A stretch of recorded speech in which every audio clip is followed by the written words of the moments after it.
बहुत समय पहले की बात है। एक छोटे से गांव में एक रामू नाम का व्यक्ति रहता था। वो रोज़ शहर में जाके सामान बेचता और वापस गांव लौट आता था। रामू चीनी, अनाज और कपड़े का व्यापारी था। रामू के पास एक गधा था जिसका नाम था गोलू। गोलू बहुत सीधा साधा और मेहनती, लेकिन थोड़ा आलसी था।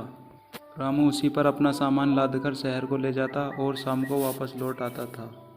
रामू शहर के कभी नमक, कभी चीनी और कभी कपड़ा लेकर जाता था।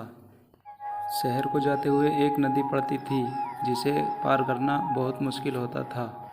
गोलू रोज़ उसे पार करता था और एक दिन कुछ ऐसा हुआ कि गोलू की सोच ही बदल दी। एक दिन गोलू जब नमक की बोरी लादे ले जा रहा था, तभी अचानक उसका पैर नदी में फिसल गया और वह गिर गया। रामू घबरा गया, लेकिन जल्दी ही गोलू उठकर उसके पास आ गया। लेकिन जैसे ही वो उठा तो उसे महसूस हुआ बोरी अब इतनी भारी नहीं है जितनी पहले हुआ करती थी। दरअसल जब गधा नदी में गिरा तो उसका जो नमक था वो सारा पानी के साथ बह गया। ये सब देखकर गधा बहुत खुश हो गया। गोलू चलते चलते कहने लगा, वाह, इतना आराम कभी पहले नहीं मिला, मैं तो बहुत हल्का हो गया। गोलू के दिमाग में ये नई तरकीब आ गई। जब रामू ने नमक की बोरी ला दी तो वह जानबूझकर नदी में गिर गया। लेकिन जब ऐसा लगातार 4-5 दिन हो गया तो रामू समझ गया कि गोलू जानबूझकर कर रहा है।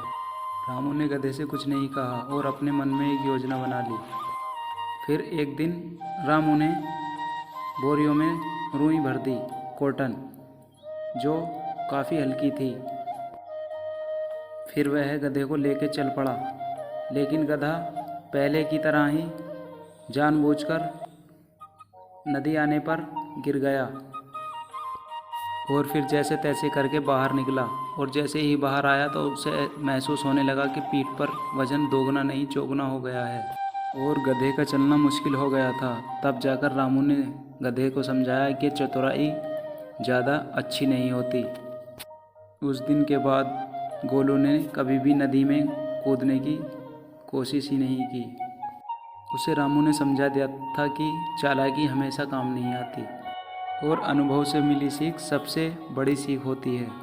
अब वह चुपचाप सीधा ईमानदारी से रामू का सामान गांव से शहर ले जाने लगा। वीडियो अच्छी लगे तो लाइक करें और चैनल को सब्सक्राइब करें।